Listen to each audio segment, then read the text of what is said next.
시청자 여러분 안녕하십니까? 금요일 뉴스나우 시작합니다. 김건희 특검이 윤석열 전 대통령에 대한 강제 구인을 시도했지만 무산됐습니다. 현장 연결해서 들어보겠습니다. 표정우 기자.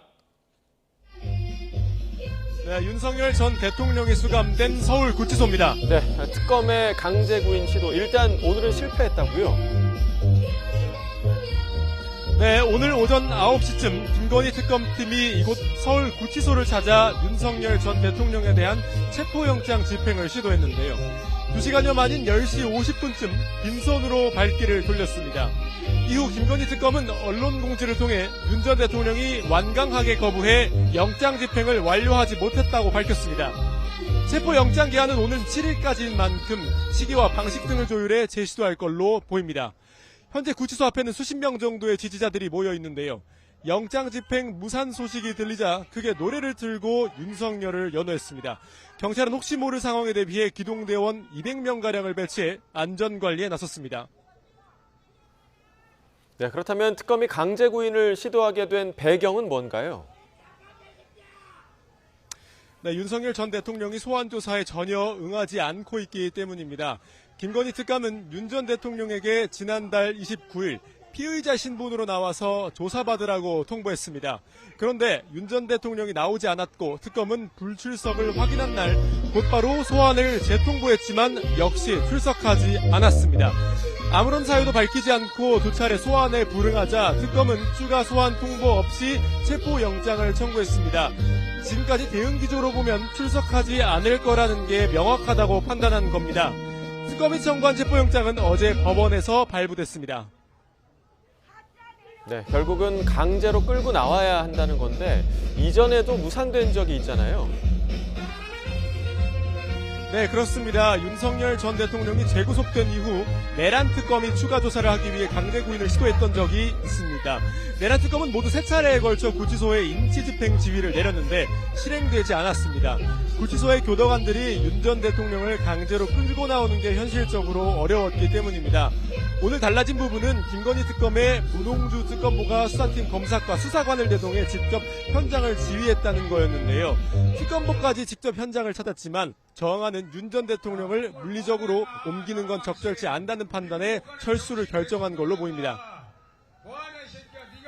네, 그렇다면 이에 대한 윤 전 대통령 측의 입장은 어떻습니까? 네, 윤석열 전 대통령 측은 체포영장 집행을 앞두고 실명 위험성이 높아지고 있다는 진단서를 서울구치소에 제출했습니다. 거동이 가능한 것 같아도 지병으로 건강을 유지하는 게 어려워서 수사는 물론 재판에도 응하기 어렵다는 입장입니다. 다만 윤 전 대통령 건강에 대해서도 특검은 자체 확인 결과 조사를 받는 데는 큰 문제가 없는 걸로 파악했다고 밝혔습니다. 앞서 서울구치소 측도 윤 전 대통령이 수사받지 못할 정도로 크게 건강 상태가 악화하지는 않은 걸로 판단된다고 밝혔습니다. 지금까지 서울구치소에서 YTN 표정호입니다. 김건희 특검은 또 이른바 집사 게이트와 관련해서 오늘 아침 HS 효성 등에 대해 동시다발 압수수색에 나섰습니다.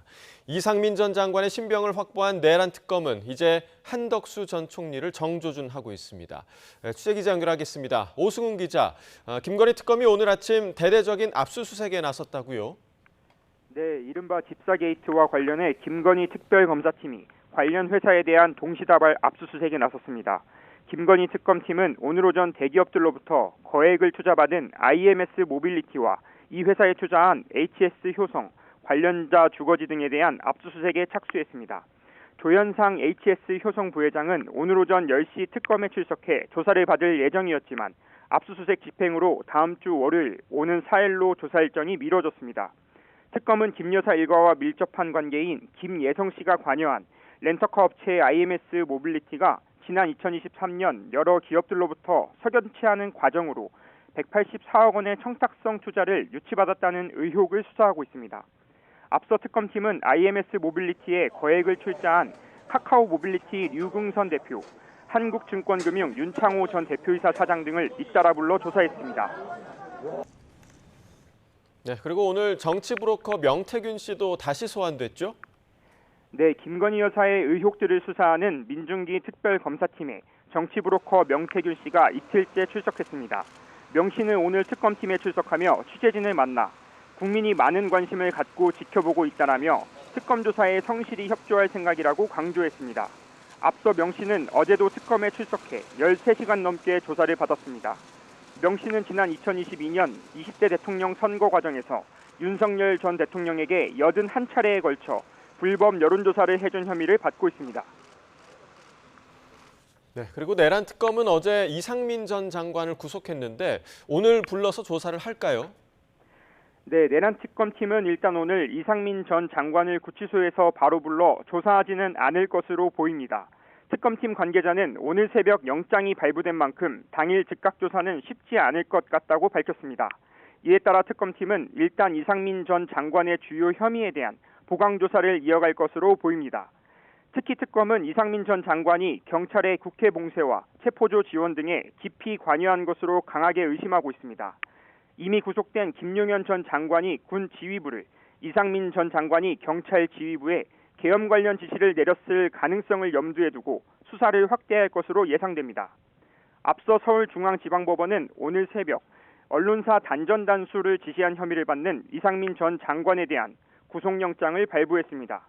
물론 이상민 전 장관은 계엄을 사전에 알지도 못했고 관여한 적도 없다면서 혐의를 강하게 부인하고 있습니다. 네, 앞으로 내란 특검의 수사 방향은 어떻게 될지도 짚어주시죠. 네, 내란 특검팀이 윤석열 전 대통령의 최측근인 이상민 전 장관의 신병을 확보하면서 특검팀 수사는 한층 속도를 낼 것으로 보입니다. 이 전 장관은 내란 실행에 공모한 혐의를 받는 국무위원 가운데 두 번째로 구속됐는데요. 특검팀은 이제 한덕수 전 국무총리를 정조준할 것으로 관측됩니다.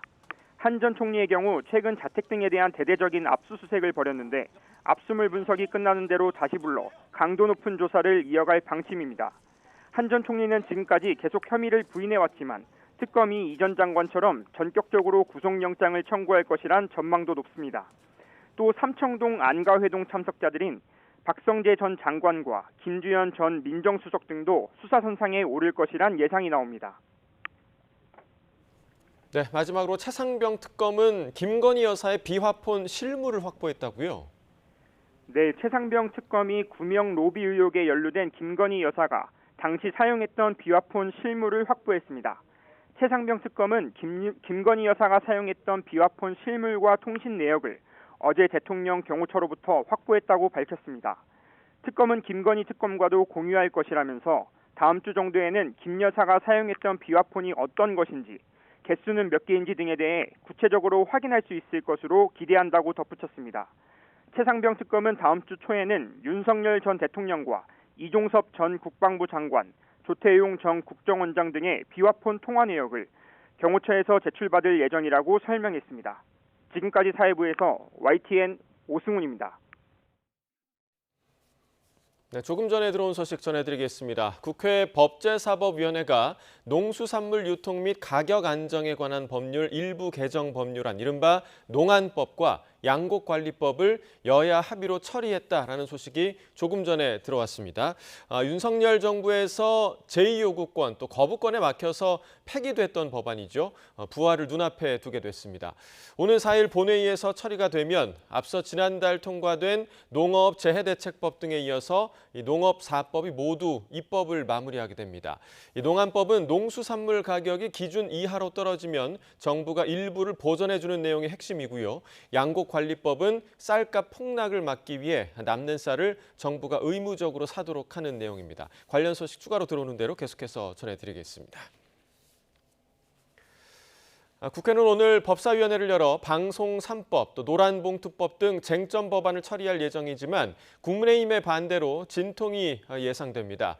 더불어민주당이 내일 새로운 당대표를 선출하는 데 이어 국민의힘도 본격적인 당권 경쟁에 들어가는 등 여야의 체제 정비 작업도 속도를 내고 있습니다. 취재 기자 연결하겠습니다. 김은건 기자, 먼저 국회 법사위 상황부터 전해주시죠. 네, 국회 법제사법위원회는 오전 10시 반쯤 전체회를 열어서 각 상임위에서 올라온 법안 처리에 나서고 있습니다. 법사위에서는 우선 여야 합의로 상임위를 통과한 양곡관리법과 농수산물 유통 및 가격 안정법에 대한 심사를 벌였고 조금 전 보도 드린 대로 통과가 됐습니다. 방송 3법과 노란봉투법, 상법 등 쟁점 법안은 아직 상정되지 않았는데요. 이들 법안은 앞서 더불어민주당 주도로 소관 상임위를 통과한 만큼 민주당은 법사위에서도 사실상 단독 처리 절차를 밟을 것으로 보입니다. 민주당은 오는 5일 종료되는 7월 임시국회 안에 쟁점 법안들을 처리한다는 방침입니다. 하지만 국민의힘은 법안들이 법사위를 통과하면 본회의에서 무제한 토론을 통한 합법적 의사 진행 방해인 필리버스터를 진행할 계획입니다. 따라서 쟁점 법안 상당수는 8월 국회로 넘어갈 것으로 보이는데요. 국회는 7월 국회가 끝난 뒤 곧바로 6일부터 8월 임시회를 소집한 상태입니다. 네, 민주당은 내일 전당대회를 열어서 새로운 대표를 선출하게 되는데 현재 분위기는 어떻습니까? 네, 민주당 대표 선거 정청래 박찬대 후보가 출마해서 치열한 양자 대결을 벌이고 있는데요. 전당대회를 하루 앞둔 오늘도 지지자들의 투표 참여를 독려하면서 지지를 호소하고 있습니다. 정청래 후보는 오늘 라디오 인터뷰 외에는 특별한 공개 일정 없이 대의원과 당원 등에 대한 전화 접촉 등을 통해서 대세론 확산에 나서고 있습니다. 정 후보는 오늘 라디오 방송에 출연해서 최근 여론조사에서 한 번도 진 적이 없다면서 강력한 개혁 당 대표가 되겠다고 한 데 대해서 당원과 국민이 공감해 주시는 것 같다고 말했습니다. 반면 박찬대 후보는 자신의 지역구가 있는 인천 지역에서 당원 간담회를 여는 등 지지세 결집에 주력하고 있습니다. 박 후보는 앞선 당원 투표에서는 정 후보에게 밀렸지만 청년층이나 여성 지지율은 우세하다는 판단에 따라서 이들 투표율을 높여서 막판 역전을 시도하고 있습니다. 두 후보 진영은 특히 대의원들의 투표 가치가 권리당원 대비 17배 이르는 만큼 이들 표심이 승부를 가를 것으로 보고 막판 지지를 호소하고 있습니다. 네, 또 국민의힘은 오는 22일 전당대회에 나설 후보들이 모두 결정됐죠? 네, 그렇습니다. 어제 당대표 후보 등록 마감 결과 김문수 전 고용노동부 장관과 안철수 의원, 장동혁, 조경태, 주진우 의원 등 모두 5명이 신청했습니다. 4명을 뽑는 최고위원 선거에는 신동욱, 최수진 의원을 포함해서 15명이 후보로 등록했습니다. 국민의힘 전대선거관리위원회는 오늘 후보 신청자에 대한 자격심사를 거쳐서 후보들을 그대로 확정했습니다. 이에 따라 경선 후보들은 오는 5일과 6일 책임당원 투표와 국민 여론조사 결과가 각각 50%씩 반영되는 예비 경선을 하게 됩니다. 예비 경선을 통과한 후보들은 곧바로 권역별 합동 연설회와 토론회 등 본격적인 선거운동에 들어가게 됩니다. 이와 관련해 송원석 비상대책위원장은 이제 국민의힘에 윤석열 전 대통령은 없다면서 더는 윤 전 대통령을 전당대회에 끌어들여 소모적이고 자해적인 행위를 멈춰주길 바란다고 말했습니다. 이런 최근 당대표 경쟁 구도가 윤 전 대통령에 대한 탄핵 찬성과 탄핵 반대로 나뉘어서 과열 양상으로 전개되는 데 대한 우려를 나타낸 것으로 보입니다. 지금까지 YTN 김건입니다.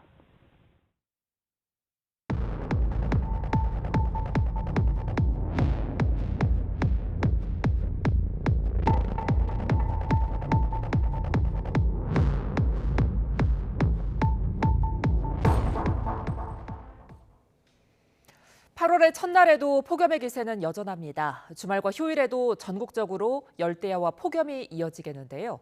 다음 주에는 호우가 쏟아질 가능성이 있다고 합니다. 취재기자 연결해 알아봅니다. 김진두 기자, 주말과 휴일까지 계속 무더운 날씨군요. 네, 그렇습니다. 그동안 뜨겁게 달궈진 열기가 쉽게 식지 않는 겁니다. 현재 서울 기온은 34.9도까지 올랐습니다. 낮 최고는 36도로 34.6도였던 어제보다 조금 더 더울 것으로 보입니다. 어제 흐렸던 하늘이 오늘은 맑게 개면서 뜨거운 햇볕이 기온을 끌어올리고 있습니다. 주말과 휴일은 기온이 조금씩 낮아지지만 폭염 열대야는 계속됩니다. 주말은 35도, 휴일은 34도로 폭염 경보 수준 더위가 기승을 부리겠고 아침 기온은 27도 정도로 열대야도 이어지겠습니다. 낮한때 소나기 예보가 있긴 하지만 더위를 식히기에는 역부족일 것으로 보입니다. 다음 주에는 비 소식이 있던데 호우로 쏟아질 수도 있습니까? 네, 그렇습니다. 다음 주에는 우리나라를 감싸는 기압계의 변동이 생깁니다. 우선 중국 상하이 부근에 상륙하며 소멸한 8호 태풍 꼬마이가 남긴 잔재가 다음 주 초반 우리나라에 영향을 줄 가능성이 있습니다. 기상청은 다음 주 월요일 수도권과 충청, 호남, 제주도에 비를 예보했습니다. 이후에도 서울은 수요일까지 계속 비가 내릴 것으로 보이고 다른 지역도 흐린 날씨에 강수 가능성이 있습니다. 그만큼 변동성이 큰 것이고 이런 상황이라면 호우로 쏟아질 수도 있는 상황입니다. 이렇게 다음 주 내내 흐리거나 비가 내리는 날이 이어지면서 서울 기준 아침 기온은 25, 6도 정도, 낮 기온은 32도에서 34도 정도로 예상됩니다. 이번 주보다는 더위가 한 단계 약화하는 겁니다. 다만 폭염과 폭우가 번갈아 나타나는 이번 여름 특성상 집중호우에 대한 경계가 필요합니다. 지금까지 YTN 김윤우입니다. 올해 여름 시작부터 더위의 기세가 만만치 않았죠. 6월과 7월엔 폭염뿐 아니라 열대야까지 역대급 수준을 기록했는데요. 기상청은 여름의 절정인 8월에 더위가 더 심해질 수 있다고 내다봤습니다. 정혜윤 기자입니다. 참기 힘든 가마솥 더위가 기승인 올여름. 초반부터 푹푹 찌는 더위가 찾아오더니 장마가 일찍 끝나며 폭염과 열대야의 기세가 더욱 심해졌습니다. 시민들은 찜통 더위에 6월부터 지치기 시작했습니다. 잠이 안 와요. 잠이 안 와서 에어컨 안 틀면 소파 같은 데를 가야 되고 잠을 새벽에 깨니까 에어컨을 꼭 틀고 자는 것 같아요. 기상청은 올해 6월 1일부터 7월 30일까지 기후분석 자료를 통해 밤낮 없는 극한 더위가 기록됐다고 밝혔습니다. 일평균 최고기온과 최저기온 모두 역대 1위, 전국 폭염일수와 열대야 일수는 각각 역대 3위에 달했습니다. 특히 서울은 지난 밤 사이 12일째 열대야가 지속한 가운데 최저기온이 30도에 육박해 관측 이래 118년 만에 가장 더운 7월 밤으로 기록됐습니다. 7월 한 달 열대야 일수는 22일로 종전 최다였던 1994년의 21일을 넘어 역대 1위로 올라섰습니다. 문제는 아직 8월 더위 절정기가 오지 않았다는 겁니다. 기상청과 전문가들은 앞으로 남은 여름 한 달 역시 더위가 만만치 않을 것으로 전망했습니다. 7월보다 8월이 좀 더 기온이 오르고 그때부터가 실질적인 폭염의 기간이라고 8월 달에도 고온의 현상이 나타날 수 있음에 항상 저희가 주의를 하고 위험기상을 분석하고 있으니까 8월 같은 경우는 1주와 2주는 평년보다 덥지만 3주와 4주는 평년보다 매우 더울 것으로 예상을 했습니다. 저도 올 여름은 평년보다 매우 무더운 여름이 될 것으로 기상청은 이와 함께 올여름 전국 폭염과 열대야 일수가 갈수록 늘어나 역대 1위 기록을 경신할 수 있다고 예상했습니다. YTN 정혜윤입니다. 한미 관세 협상 타결에 하락했던 코스피가 오늘은 세제 개편안 실망감에 급락하고 있습니다. 정부가 자본시장 활성화를 위해 도입한 배당소득 분리과세가 부자 감세 논란에 후퇴한 걸 두고 시장의 실망감이 커지고 있는데요.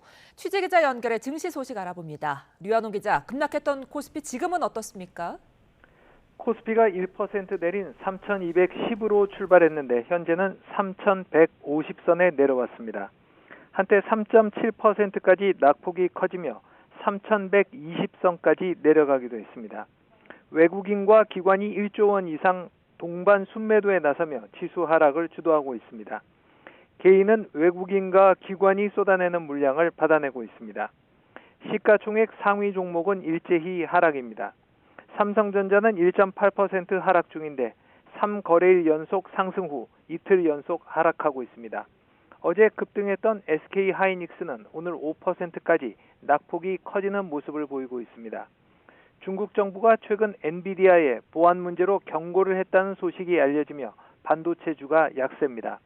한화 에어로스페이스는 6.5%, 두산 에너빌리티와 HD 한국조선해양은 각각 5% 이상 하락 중입니다.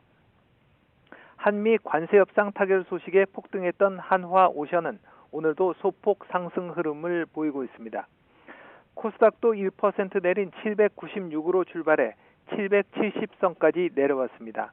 낙폭이 한때 4%까지 커지기도 했습니다. 환율도 상승 중입니다. 원달러 환율은 8원 오른 1,395원으로 출발했는데 조금 전 1,400원을 넘어섰습니다.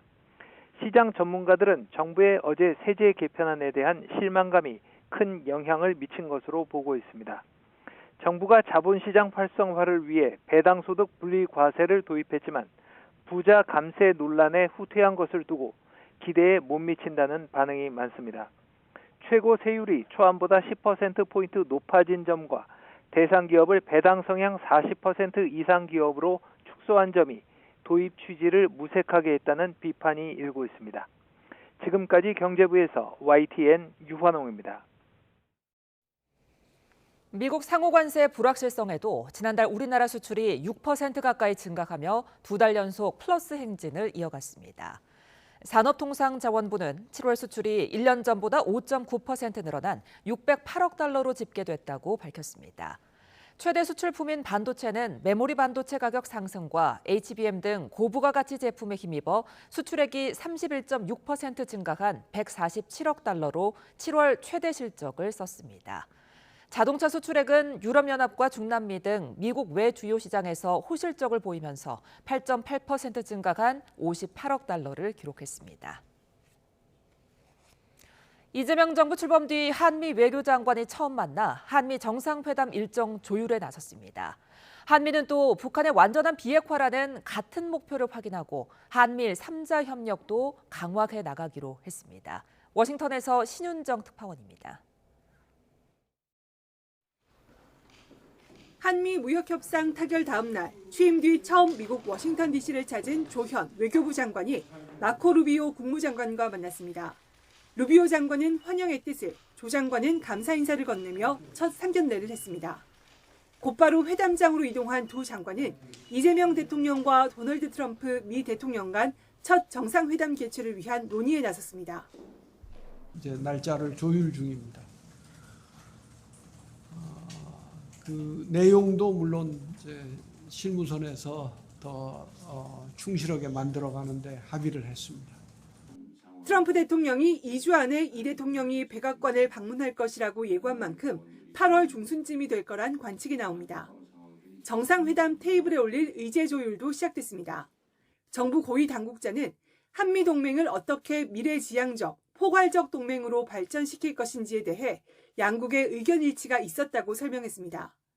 트럼프 대통령이 언급했던 추가 투자 규모 등 통상협상 후속 논의도 정상회담 테이블에 오를 전망인데 양국 간 해석 차이를 보인 쌀 등 농산물 개방 등을 놓고 줄다리기가 벌어질 가능성도 제기됩니다.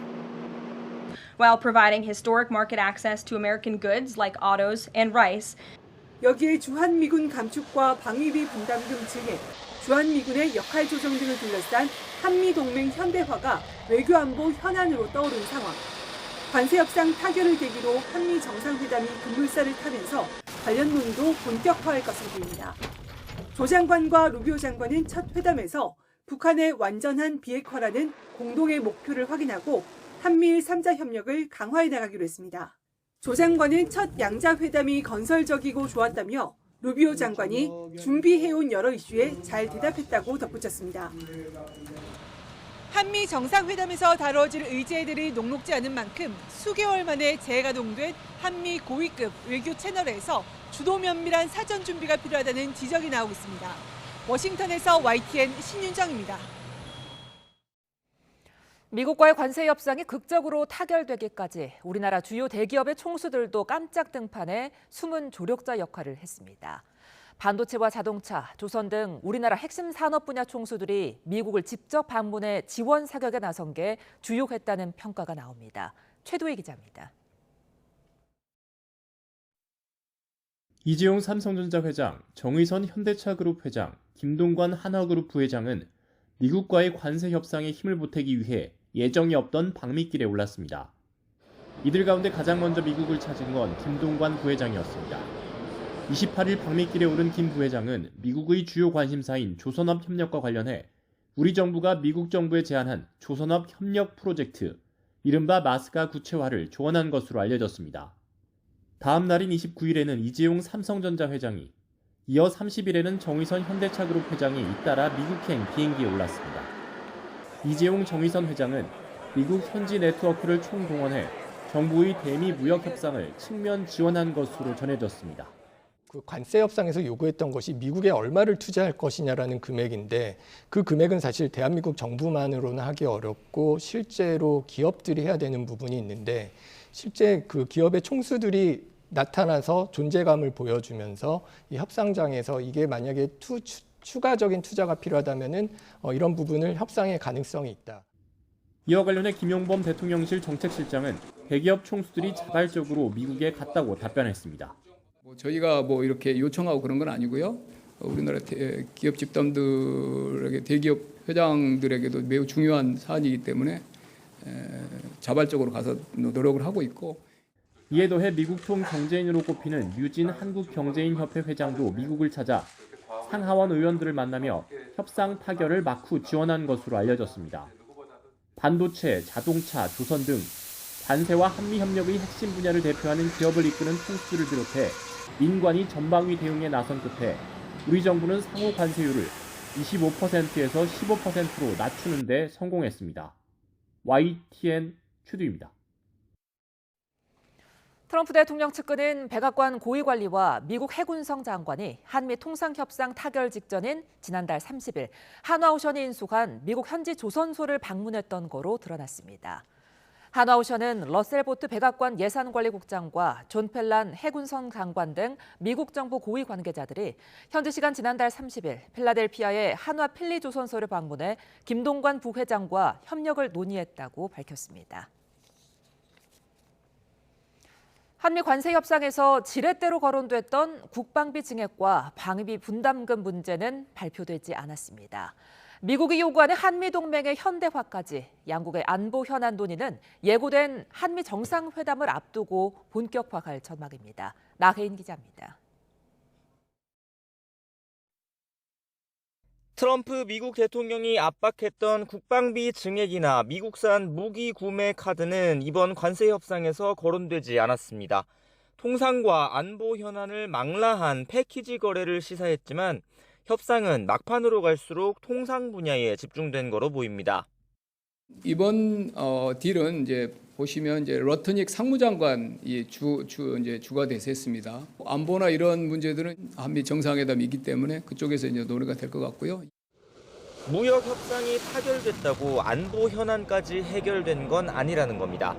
국방비 증액은 트럼프 대통령이 동맹국을 향해 일관되게 요구해온 사안입니다. 한미 정상회담에서 남은 청구서를 들이밀 경우 이미 막대한 대미 투자 규모를 발표한 우리로선 부담일 수밖에 없습니다. 아마 이것도 미국의 노림수인지 모르겠지만 방위비는 별도로 하나가 되지 않았었습니까? 네. 방위비에 대한 협상을 이번에 갖게 되지 않게 될까? 또 이렇게. 미국이 바라는 한미동맹 현대화도 곤혹스러운 과제입니다. 한미 연합 방위 체계를 북핵 대응뿐 아니라 중국 견제에 활용하고 싶어하는 미국의 요구가 선명해지는 상황에서 중국과의 관계 역시 무시하기 어렵기 때문입니다. 주한미군 역할 조정이나 방위비 분담, 전시작전 통제권 전환까지 얽힌 복잡한 문제입니다. 이는 정부가 추진하는 남북관계 개선이라는 정치적 현안과도 맞물려 있어 우리가 어떤 카드로 대응할지도 큰 과제가 될 전망입니다. YTN 나혜인입니다. 네, 이재명 대통령이 취임 후 처음으로 17개 시도 단체장들과 만났습니다. 본격적인 간담회에 나온 이재명 대통령의 보도 발언 듣기 전에 조금 전에 들어온 소식부터 좀 전해드리겠습니다. 방송 3법, 국회 법사위를 지금 통과했다라는 소식이 들어왔고요. 예상대로 민주당에서 단독 처리를 했습니다. 이 상임위원회 처리 때와 마찬가지로 국민의힘의 반발 속에 민주당이 단독으로 통과를 시켰고요. 국민의힘이 반발하는 가운데 거수 표결을 해서 찬성 10표, 기권 6표, 그리고 야당은 기권 처리가 된 것으로 전해졌습니다. 방송 3법, 방송법과 방송문화진흥회법, 그리고 한국교육방송공사법인데요. 각 공영방송의 이사 숫자를 늘리고 이사 추천 권한을 방송사 임직원과 언론학회, 또 법조계 등으로 다양화하는 내용을 담고 있습니다. 윤석열 정부에서 거부권에 막혔던 법안인데 국민의힘은 민영방송 인사권까지 법으로 관여하는 건 위헌의 소지가 있고 또 민주당 일당 독재를 찬양할 거다라면서 현재 반대하고 있는 상황이고요. 민주당은 오늘 4일 본회의에 방송 3법을 상정하고 야당의 무제한 반대 토론 필리버스터가 끝나면 순차적으로 처리하겠다는 계획입니다. 자, 그리고 조금 전에 잠시 좀 말씀드렸는데요. 이재명 대통령이 취임 후 처음으로 17개 시도 단체장들과 만났습니다. 본격적인 간담회에 앞서 나온 이재명 대통령의 모두 발언을 들어보시겠습니다. 네, 전국에서 오신 광역시도지사 여러분들 고생 많으십니다. 그리고 함께 하기 위해서 반갑습니다. 오늘은 우리 시도지사님들 말씀하실 기회를 많이 확보해 드리기 위해서 제가 드릴 말씀은 최소한으로 줄여서 하도록 하겠습니다. 사실 대한민국의 지방자치가 시작된 게 상당히 오래됐습니다. 상당히 많이 자리 잡아서 국정의 효율성을 매우 많이 개선하고 있다는 생각이 듭니다. 중앙정부 입장에서 하고 있는 일들이 전국적으로 균일하게 할 일도 많지만 또 지방의 각 특색에 따라서 개성 있게 해야 될 일도 많은데 이제는 지방자치가 상당히 많이 자리 잡아서 해당 지역 주민들의 의사가 국정에 제대로 반영될 수 있도록 돼가고 있다는 생각이 듭니다. 자치와 분권이라고 하는 게 대한민국의 중요한 국정 과제이기도 한데 오늘은 분권과 관련된 얘기를 잠깐 말씀드려볼까 합니다. 대한민국은 사실 불균형 성장을 국가 성장 전략으로 채택해 왔던 게 사실입니다. 그러다 보니까 모든 자원들을 특정 지역, 특정 영역, 특정 부류에게 집중해 왔기 때문에 그 부작용으로 수도권 일극 체제라고 하는 게 이제 생겨나게 됐고 이게 한때는 매우 효율적인 국가 성장 발전 전략이었는데 지금은 성장 발전을 저해하는 요소가 돼 가고 있습니다. 새로운 정부는 대한민국의 지속적인 성장 발전을 위해서 균형 발전이 지역에 대한 지방에 대한 배려가 아니라 또는 시혜가 아니라 국가의 생존을 위한 생존 전략이다 이렇게 생각하고 있습니다. 이번에 소비 쿠폰 지급에서도 저희가 이제 명백하게 보여드린 것처럼 수도권보다는 지방에 더 인센티브를 지급하자. 똑같이가 아니라 더 많은 지원을 해야 비로소 균형을 조금이라도 유지할 수 있다는 생각을 이번 정책으로 나름 시연해 봤습니다. 앞으로 국가 정책 결정이나 예산 재정 배분에서도 이런 원칙을 최대한 강화해 나가려고 합니다. 지역 발전을 위해서 어떤 조치가 필요한지는 사실 중앙정부 입장에서 많은 노력을 기울이긴 합니다만 아무래도 한계가 있을 수밖에 없죠. 지도지사 여러분들께서 우리 지역에 필요한 가장 효율적인 발전 전략이 무엇인지 제시를 해주시면 저희가 가급적 그 의견을 존중하도록 하겠습니다. 자치와 관련해서는 이게 이제 민주주의의 초등학교라고 보통 얘기하죠. 지방자치는 민주주의를 배우는 장이다. 실제로 그랬던 것 같습니다. 대한민국 민주주의 발전에 지방자치가 큰 기여를 해왔고 앞으로도 대한민국 민주주의의 든든한 뿌리가 될 것으로 생각을 합니다. 지역 주민들의 의사를 최대한 반영해서 해당 지역 지방행정이 이루어질 수 있도록 여러분도 노력해 주시겠지만 중앙정부에서도 최선을 다하겠다는 말씀을 드립니다. 마지막으로 국민의 생명과 안전을 지키는 것이 국가의 제1의 책무인데 아무래도 이 국민들의 생명 안전을 위한 현실적인 조치들은 지방정부의 역할이 매우 크다라고 생각이 됩니다. 지금까지도 잘해주고 계시지만 지금보다는 조금 더 국민의 생명 안전을 지키는데 조금만 더 많은 배려를 부탁드립니다. 한 사람의 생명이 우주의 무게를 가지고 있다는 생각으로 국민의 생명과 안전을 지키는 일선에서 지금보다 조금 더 노력해 주시길 당부드리면서 다시 한번 여러분 환영합니다. 반갑습니다.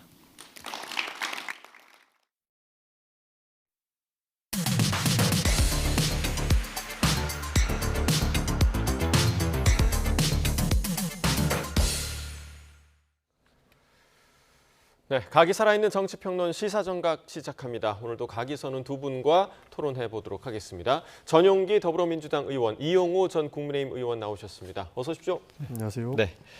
자, 일단 오늘 아침 김건희 특검이 서울구치소를 방문해서 윤 전 대통령 체포영장을 집행 시도를 했지만 결국에는 무산됐습니다. 일단 좀 어떤 상황이었을까요? 그러니까 구치소 내에서 아무래도 특검이 윤석열 전 대통령을 이렇게 수사하기 위해서 데리고 나오는 과정들이 있었을 겁니다. 그러나 현행법상에서도 인치, 그러니까 직접적으로 끌고 나오는 그런 모습들은 불법 행위거든요. 그렇기 때문에 아마 무산되지 않았을까 싶은데요. 특검이 의지를 가지고 서울구치소에 도착을 해서 강력하게 요청했음에도 불구하고 당사자가 완강히 거부함으로써 무산된 상황이다. 이렇게 볼 수 있을 것 같습니다. 네, 일단 윤 전 대통령의 거부는 좀 예상이 됐던 부분이기도 한데 특검이 이렇게까지 체포영장 집행을 시도한 이유는 어디에 있다고 보십니까? 그래서 지난번에 그 내란 특검에서 한번 저런 시도를 하지 않았습니까? 당시에도 이제 그렇게 이제 체포영장 집행을 하려고 했었는데 당시에도 거부를 했었거든요. 그런데 이제 이번에는 김건희 특검이기 때문에 또 다른 특검인데 여하튼 뭐 조사할 필요가 있어서 조사를 하겠다는 건데요.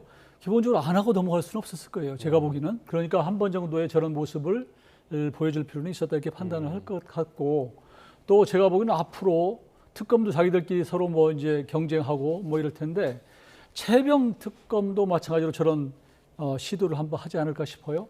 그렇지만 이게 윤 전 대통령에 대한 뭐 국민들의 비호적인 정서에 부응도 하고 또 뭔가 특검이 국민들에게 보여주고자 하는 모습, 의지 이런 것들은 좋지만 별로 실익이 없고 또 실질적으로 저렇게 집행을 한다고 해서 가서 순순히 무슨 본인이 이렇게 진술할 가능성이 없거든요. 그래서 저런 부분은 굳이 저렇게 해야 되는가 하는 그런 부분도 좀 있습니다. 네, 실익이 없다라고 얘기를 해주셨고 만약에 또다시 시도를 하더라도 무산될 가능성이 높은데 김건희 특검이 다시 시도할 가능성에 대해서는 좀 어떻게 보십니까? 충분히 시도할 가능성이 있다고 봅니다.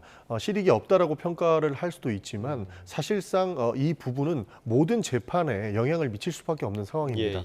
그러니까 특검이 법원의 영장 청구에 의해서 조사를 하러 간 것이고 인치 행위를 하려고 했는데 그것 또한 완강히 거부했다는 것 아닙니까? 사실상 이 부분은 법원에서 본인의 방어권을 행사할 때 굉장한 제약 조건이 될 수 있습니다. 그렇기 때문에 윤석열 전 대통령이 무슨 생각을 가지고 안 나오겠다라고 하는지는 정확히 알 수 없으나 이 행위는 하나씩 차곡차곡 쌓이고 결국에는 본인의 방어권을 행사하는데 굉장한 무리가 있을 것이기 때문에 특검 입장에서도 100% 실익이 없다 이렇게 보기는 어려운 것이죠. 그런 측면에서 지속적으로 요구를 할 수 있는 것이고 조사를 하지 않고 넘어갈 수도 없는 부분이기 때문에 아무래도 뭐 3개 특검이 지금 2개 특검은 실패했습니다만 추가적으로 최상병 특검에서도 조사를 요구하기 위해서 이렇게 구속영장을 추가로 청구할 수 있는 여지는 남았다. 저는 그렇게 보고 있습니다. 자, 지금 윤 전 대통령이 모든 조사를 거부하고 있고 내란 재판도 참석하지 않고 있단 말이죠. 이렇게 모든 걸 거부하는 상황을 어떻게 좀 해석해야 합니까? 우선 윤 전 대통령 측은 지금 새 특검 자체가 탄생 과정부터 독립적이고 공정한 특검이냐, 그러니까 민주당이 만든 특검, 일방적으로 만든 특검 아니냐 이런 생각을 갖고 있을 거예요. 그리고 실질적으로 지금 조사하는 과정에서나 또 지금 어떤 그 끌고 가는 그런 분위기를 보면 특검들이 가지고 있는 어떤 그 프레임이나 혹은 시나리오나 이런 각본이나 이런 거에 따라서 그냥 맞춰가는 것이기 때문에 윤 전 대통령으로 봐서는 가서 어떤 본인을 방어권을 행사한다고 얘기를 해본들 먹히겠느냐 이런 생각을 하는 것 같고요. 또 요즘에 뭐 여러 가지 여러 가지 어려운 이런 상황에 있기 때문에 나가서 그렇게 출두해서 뭔가 얘기한다는 것 자체가 본인한테는 실익이 없다. 그러니 그럴 바에 차라리 다음 재판 과정에서 본인이 방어권을 행사하고 소명하는 게 맞다. 이런 전략적 판단을 하는 것 같습니다. 그런데 아무래도 특검도 단단히 준비해야 될 것 같습니다. 기본적으로 윤석열 전 대통령과 그리고 윤석열 전 대통령의 변호인들이 사실상 법률적으로는 굉장히 기술이 좋은 분들로 평가를 받고 있습니다. 왜냐하면 법 제도 안에 굉장히 깊숙이 들어가 있었고요. 사실 최고 권력자까지 했기 때문에 과거의 사례만 비추어 보아도 그러니까 구속 취소 상황 속에서도 사실상 구속이 된 것을 취소하는 사례는 크게 많지는 않은데 윤석열 전 대통령은 갑작스럽게 날이 아닌 시간으로 제시했다면서 사실상 법 기술을 이미 한번 행사하는 것을 봤거든요.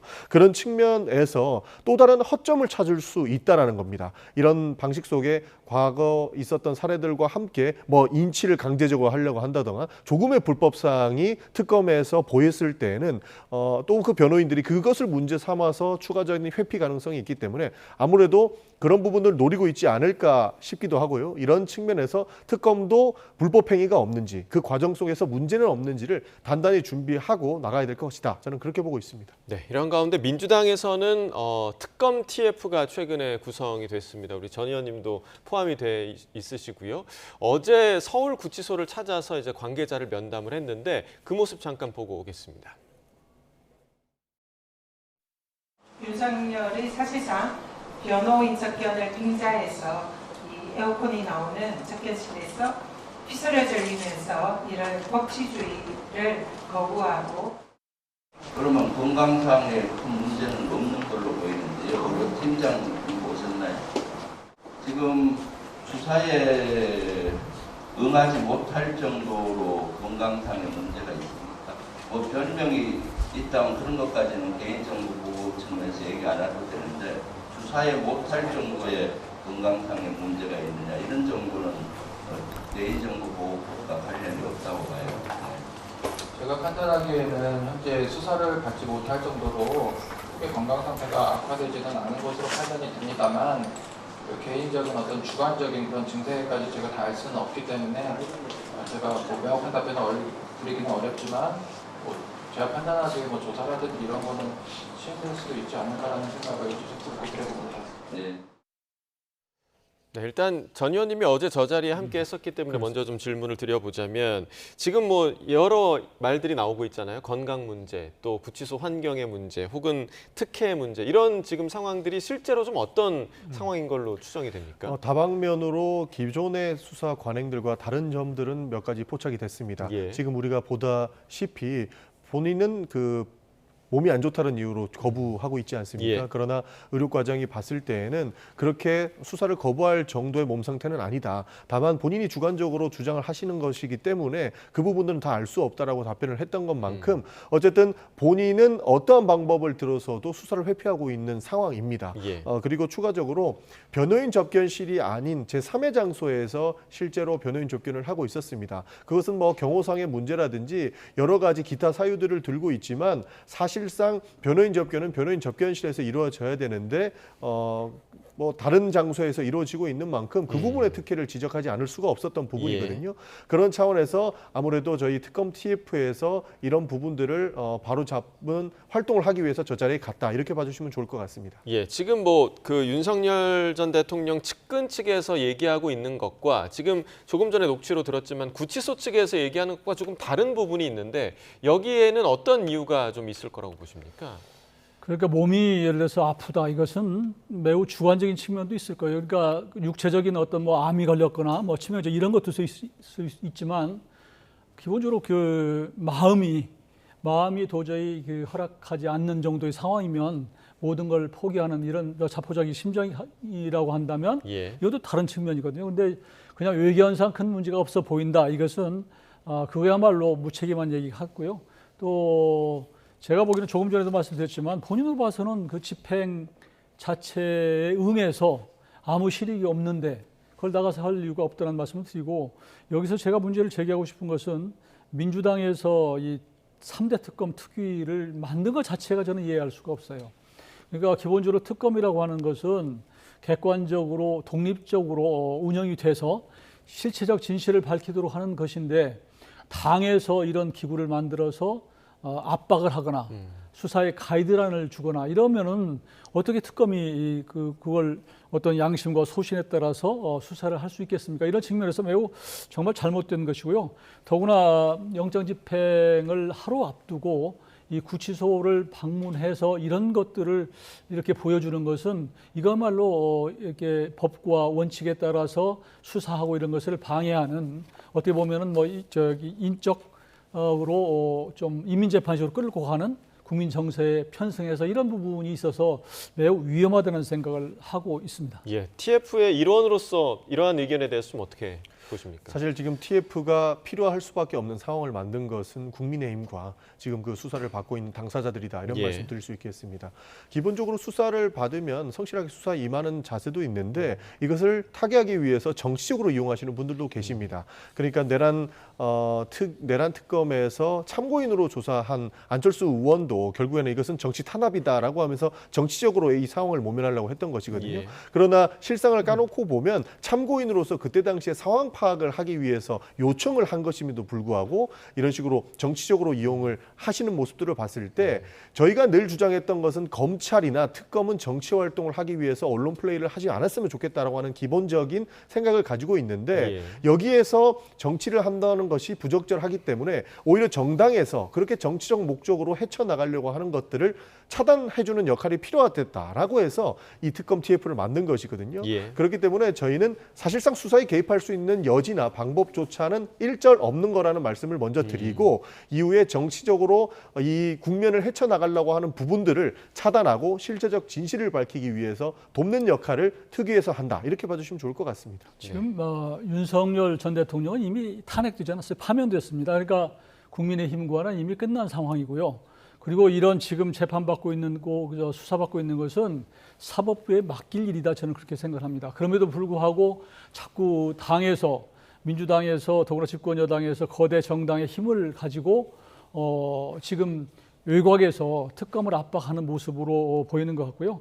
어제도 지금 그 교도소를 방문해서 특혜 접견이다 이런 얘기를 했는데 교정본부에서는 전례가 많이 있고 실제로 일반 수용자가 많기 때문에 특별히 무슨 특혜를 주기 위한 것이 아니고 불가피하게 그렇게 했다고 하는 이 얘기를 지금 답변하는 것이거든요. 그러니까 이런 부분을 자꾸 정치적으로 자꾸 침소봉대하고 하는 것들이 과연 이 특검도 그렇고 또 교정본부도 그렇고 또 이 앞으로 재판 과정에서 똑같을 거예요. 민주당이 지금까지 보여온 행태는 지난번에 조희대 그 대법원장입니까? 그 당시에도 재판하니까 청문회 한다고 그러고 나중에 탄핵한다고 그러는데 앞으로 담당 재판부에게도 이런 일을 민주당에서 안 한다? 저는 그게 보장하지 못한다는 생각을 하기 때문에 지금 보이는 여러 가지 모습은 민주당으로 봐서는 이 특검이나 재판부가 중립적이고 독립적으로 양심에 따라서 재판하는 그런 것을 지켜보는 것이 아니라 자꾸 관여를 하는 것이다. 그래서 이 결과가 나오는 것에 대해서도 과연 국민들이 얼마나 나중에 수긍할 것인가 하는 부분을 저는 제기를 합니다. 그러니까 과도하다고 말씀하시는 측면에 대해서 일정 부분 동의를 하는데요. 윤석열 정부가 내란 사태, 지금 이 사태를 만들고 난 이후에 굉장히 이상한 일들이 많이 일어납니다. 조금 전에 말씀드렸던 것처럼 조희대 대법관, 그러니까 조희대 대법원이 어떻게 대법원에서 이렇게 관례에 없었던 행위들을 할 수 있을까? 그리고 구속 취소 행태는 어떻게 이루어진 것인가? 사실상 상식적으로는 설명하기 어려운 일들이 지속적으로 일어나기 때문에 이 해당 부분들을 짚어줄 단위가 필요하다는 겁니다. 그런 차원에서 TF가 나왔다는 말씀드리겠습니다. 자 TF와 관련해서 이제 전 의원께서는 오히려 수사와 정치를 분리시키려는 그런 목적이다라고 지금 얘기를 해주셨고요. 오늘 그 명태균 씨가 두 번째로 특검에 출석을 했습니다. 공천 개입과 관련한 문제 그리고 어제에 이어서 오늘도 특검 조사를 지금 받고 있는 상황인데 오늘 조사 전에 명태균 씨 기자들 앞에서 꽤나 구체적인 이야기를 내놨는데요. 그 발언을 좀 들어보겠습니다. 많은 분들이 저한테 물어보십니다. 여러 가지 의혹에 대해서. 강남구청장은 아십니까? 김상민은 아십니까? 신천지는 어떻게 됩니까? 2022년 5월 14일 날 그 서울시장 오세훈 시장의 출정식 때 거기에 권성동 의원이 아마 참석을 합니다. 그러면서 강남구청장 조성명 씨한테 내가 너 공천 줬어. 이렇게 이야기하는 것을 보신 분들이 아마 그날 참석하신 분들이 많이 저한테 연락을 주시고 말씀하신 기억이 납니다. 사실관계를 아마 파악해 보시면 될 것 같고요. 그 다음에 김상민 검사는 제가 알기에는 서정욱 변호사가 추천한 걸로 국민의힘의 모 국회의원한테 제가 전해 들었습니다. 그리고 신천지 관련된 거는 제가 윤석열 대통령과 김건희 여사하고 좀 친밀한 관계였는데 실질적인 그거는 제가 알기로는 홍준표입니다. 자, 일단 여러 사람의 이름이 나왔습니다. 근데 좀 의문인 것이 보통 이제 조사를 받으러 들어가게 되면 조사에 뭐 성실히 임하겠습니다. 이런 얘기를 하고 들어가는데 기자회견, 공식적인 기자회견도 아니고요. 굳이 이제 언론 앞에서 이렇게 구체적인 얘기를 하고 들어가는 이유가 좀 어디에 있다고 보십니까? 사실 이례적이지는 않은데요. 본인이 알고 있는 내용들을 다 얘기할 준비는 되어 있다. 이렇게 보고 있습니다. 기본적으로 과거부터 이 공천 개입 의혹들이 검찰의 수사가 오랫동안 이루어졌고요. 본인은 실제로 감옥도 갔다 와서 옥고를 치르고 나왔습니다. 그럼에도 변하지 않는 모습들, 그리고 본인을 오히려 사기꾼으로 매도했던 분들이 본인이 이렇게 옹호했던 국민의힘 인사들이라는 아마 그런 생각이 들지 않았을까 싶습니다. 그렇기 때문에 아무 근거 없이 이야기하기보다는 무수한 근거들을 본인이 가지고 있고 그러한 것들을 모두 이야기할 준비가 돼 있다라고 하는 측면에서 이례적으로 이렇게 공개적인 기자회견 형식으로 저렇게 말씀을 하시는 건 아닌가 하고 추측하고 있습니다. 예, 지금 여러 이름들, 그러니까 권성동 의원 얘기도 나왔고요. 그다음에 오세훈 서울시장, 그리고 마지막으로는 홍준표 전 대구시장 이름도 나왔습니다. 이러한 이름들이 거론된 이유가 좀 어디에 있을까요? 저는 명태균 씨 조금 전에 모습을 보고 이분이 뭘 착각하는 것 같아요. 본인이 정치 프로카니에요? 선거 때마다 권력의 또 공천권자에게 줄을 대서 나중에 되고 나면 거기에서 또 어떤 이득을 얻는 그런, 사실 정치적으로는 아주 안칠이 나쁜 사람인데 조금 전에 모습을 보면 마치 무슨 공익제보자인 것처럼 그 행세를 하고 또 검찰에 가서 지금 진술해야 될 내용을 지금 다 풀어놓는 거 보면은 저는 그렇게 봅니다. 우선은 명태균 씨가 아마 특검이나 검찰 쪽과 뭔가 플리바게닝이 있다. 뭔가 내적으로서 통하는 게 있어서 들어가기 전에 어느 정도 언론 플레이를 하고 가는 것이 검찰을 도와주는 것이다. 예. 자꾸 지금 그렇게 얘기하는 모습이 그렇게 비춰지고요. 저는 지금 명태균 씨가 이제 처음에 나왔을 때 뭐 대통령실 쪽에 뭐 상당히 줄을 대서 나를 뭔가 구속시키지 않도록 하지 않으면 뭔가 터뜨리겠다 이런 얘기도 뭐 하고 그랬었거든요. 이제 그런 거에 대해서 이제는 반대쪽으로 돌아서서 지금 국민의힘을 뭔가 자꾸 문제를 제기하고 누군가 이름을 제기하면 이런 쪽으로 특검을 도와주고 본인이 뭔가 면피가 되는 이런 것으로 좀 착각하는 것이 아닌가 저는 그렇게 생각합니다. 본인은 이제 빠져나가기 위한 전략이다. 이미 지난번에 구속됐을 때 뭐 본인이 뭐 금방 죽을 것처럼 치료하지 않으면 뭐 큰일 난다 해서 지금 나와 있는 상태인데요. 그런 것들이 알게 모르게 적용이 되는 것 같고 당시에도 무슨 황금폰인가 뭐 이런 얘기 나왔었을 때도 굳이 민주당 의원을 만나서 이 부분을 제기하겠다, 전달하겠다 이런 얘기가 있었거든요. 그래서 저는 이미 명태균 씨라고 하는 사람은 이 문제를 가지고 본인을 사실은 좀 어떤 죄를 경감받고 구속이나 이런 것도 처벌받는데 좀 경감받기 위한 뭔가 검찰과의 내부적으로 어떤 그 딜이 있었다. 저는 그렇게 판단하고 있습니다. 예, 지금 그 언급 중에 마지막에 이제 홍준표 전 시장 언급이 있었는데 최근에 홍 전 시장이 계속해서 이제 신천지와 윤 전 대통령과의 관계에 대한 그런 나름의 폭로를 이어가고 있었는데 오히려 지금 신천지와는 홍 전 시장이 더 가깝다라는 취지의 이야기를 했더라고요. 아무래도 지속적으로 보도가 나오는 내용들을 보면 신천지의 행사를 대구에서 유치한 적이 있다. 이런 내용도 나오고 있거든요. 그러다 보니 거기에서 이득을 본 사람이 누군지를 이야기하는 것 같습니다. 아무래도 홍 전 시장이 이야기하는 것들은 과거 윤석열 전 대통령과의 대통령 경선 과정에서 신천지, 그러니까 어떠한 특정 세력과 그 조직 때문에 본인이 이렇게 경선에서 패배했다라고 하는 앙금에서 나온 것이라고 보는데 그 명태균 씨가 이야기하는 거 보면 객관적 사실을 까보면 오히려 더 도움을 받은 사람들은 홍준표 시장이다. 이렇게 주장을 하고 있는 것이거든요. 그렇기 때문에 해당 부분들은 어디까지 사실인지 아직까지 추측하기는 어렵지만 모두가 뭐 클린하지는 않다. 저는 그렇게 보고 있습니다. 네, 지금 뭐 신천지 얘기도 나왔고 그리고 이제 권성동 의원과 관련해서는 새로운 또 의혹이 제기된 게 권성동 의원이 통일교 측에 억대 불법 정치 자금을 수수했다라는 의혹이 지금 윤영호 전 통일교 본부장 영장 청구서에 지금 적시가 됐단 말이죠. 권 의원은 사실이 아니다 이렇게 지금 반박을 하고 있더라고요. 저야 권성동 의원 얘기를 믿고 싶죠. 그런 상황이고 결국 뭐 이제 수사해 보면 나중에 실체 진실이 나타나겠지만 조금 전에 그 명태균 씨 얘기를 한마디만 더 언급하고 싶은데요. 지금 여러 사람의 이름을 거론했잖아요. 오세훈 시장, 또 뭐 강남구청장 이름, 그 외에 뭐 서정욱 변호사, 그리고 홍준표 시장까지도 제가 거론했는데 이건 저는 이렇게 밖에 얘기를 해놓으면 언론에 보도가 될 거 아니에요.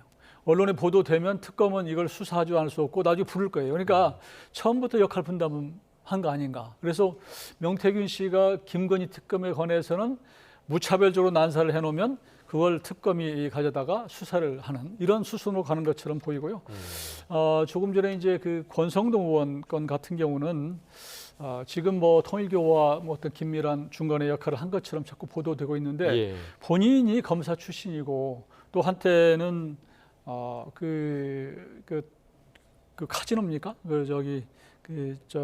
강원랜드 관련해서도 사실 뭐 이제 뭐 그 취업 관련해서도 뭐 이게 억울하게 나중에 기소가 됐다가 무혐의로 무죄로 나온 경우가 있었는데 그렇기 때문에 하루 이틀 정치한 분도 아니기 때문에 저는 본인 스스로의 결백을 믿고 싶은데 그러나 하여튼 이런 상황에서 나온 것은 국민의힘으로 봐서는 참으로 좋지 않은 모습이다. 안타깝게 생각합니다. 네, 앞으로의 수사 상황을 좀 지켜봐야겠고요. 자, 이런 상황 속에서 국민의힘의 전당대회 레이스가 이제 본격적으로 막이 올랐습니다. 오늘 아침에 송원석 비대위원장 이번 전당대회를 이렇게 규정을 했는데요. 그 내용을 들어보겠습니다. 이번 전당대회는 혁신 전대입니다. 모든 후보자들께서 당의 혁신과 대한민국의 미래를 위한 비전 경쟁을 벌여주시기를 바랍니다. 더불어민주당처럼 후보자들끼리 누가 더 정치보복을 잘할 것인가 이렇게 경쟁하는 막장 경쟁이 아니라 열정적이면서도 합리적인 비전과 아젠다를 내놓는 매력 경쟁을 보여주시길 바랍니다. 이제 우리 당에 윤석열 전 대통령은 없습니다. 더 이상 전 대통령을 전당대회에 끌어들이는 소모적이고 자해적인 행위는 멈춰주시기 바랍니다. 더 이상 과거에 얽매여서 과거의 아픈 상처를 소환하는 과거 경쟁을 중단해 주기를 바랍니다. 자, 그런데 이 송원석 비대위원장의 말에서 두 가지 아이러니함이 좀 있습니다. 일단 첫 번째는 혁신전대라고 이야기를 했는데 지금 그동안 혁신위원회가 두 번이나 좌초된 셈이잖아요. 그러니까 그러면 이 말과 혁신전대와 어떻게 좀 연결이 될 수 있을까? 어떻게 좀 보세요? 사실상 말로만 혁신이라는 것이 증명됐다 저는 그렇게 보고 있습니다. 기본적으로 두 번의 혁신위원회가 나왔고 그 혁신위원회에서 지속적으로 주장했던 것이 기본적인 인적 청산이었던 겁니다. 그 인적 청산을 대놓고 불편해했던 것이 국민의힘에 계신 중진 의원님들이셨고 그 청산 대상 중에 한 명으로 추측되는 게 결국에는 송원석 비대위원장 본인이거든요. 그런 측면에서 완강하게 거부했던 그 내용들이 있기 때문에 혁신전대라고 이야기하지만 실질적인 전권은 빼놓은 상황의 혁신이었기 때문에 말로만 혁신이다 이렇게밖에 볼 수 없다. 저는 그렇게 보고 있습니다. 두 번째 아이러니는요. 우리 당에 윤 전 대통령은 없다 이렇게 선을 그었지만 지금 뭐 전대 국면을 보자면 다시 또 그런 국면으로 좀 가는 것 같거든요. 어떻게 좀 보십니까? 저도 그 부분은 좀 안타깝게 생각을 하는데요. 그렇지만 저는 우리 당원들이 또 국민들이 이걸 지금 국민의힘의 전당대회를 지켜보고 있거든요. 그래서 어떤 후보가 어떤 또 이렇게 사람이 어떤 행보를 하는지 어떤 발언을 하는지를 보고 평가를 하라고 생각합니다. 저는 조금 전 송원석 대표의 혁신전대라고 하는 얘기가 이번 전대가 혁신이 아니고 이번 전당대회에서 뽑힌 그 당대표가 혁신을 해나가는 그런 쪽으로 얘기를 했을 것 같고요.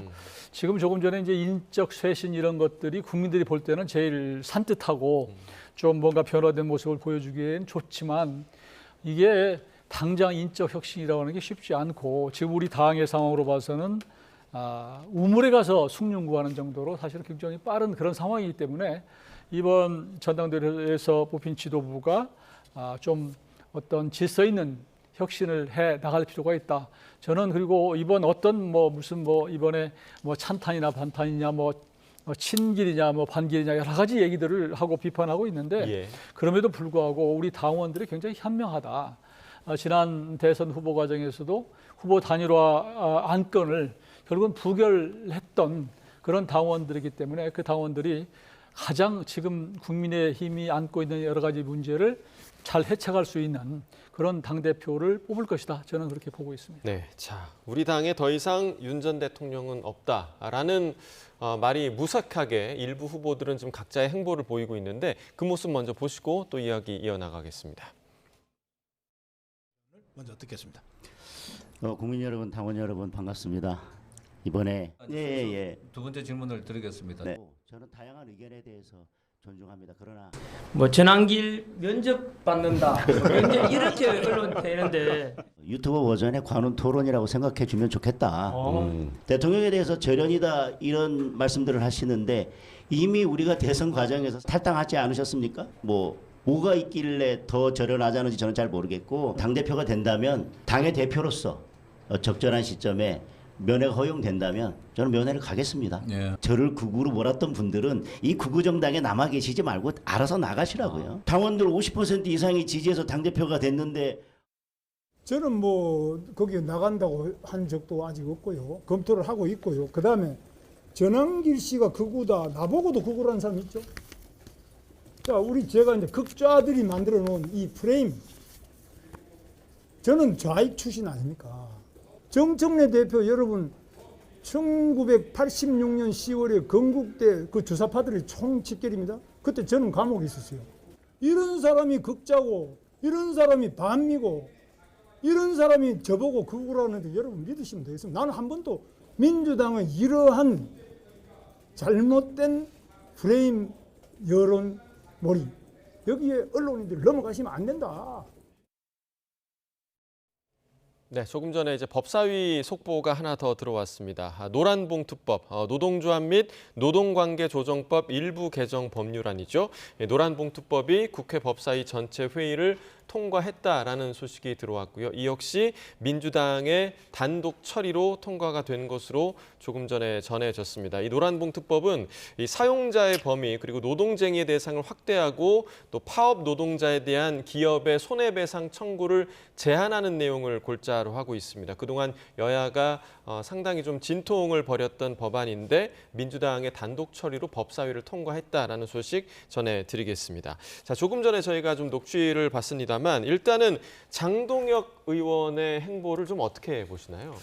굉장히 많이 돌아섰다라는 생각을 가집니다. 과거 한동훈계로 분류됐던 장동혁 의원이었는데 갑작스럽게 윤 전 대통령과 궤를 같이 하고 있으신 것이죠. 그러면서 극우라고 평가를 합니다만 실제로 본인이 그런 발언들을 많이 하셨기 때문이라고 저는 생각하는데요.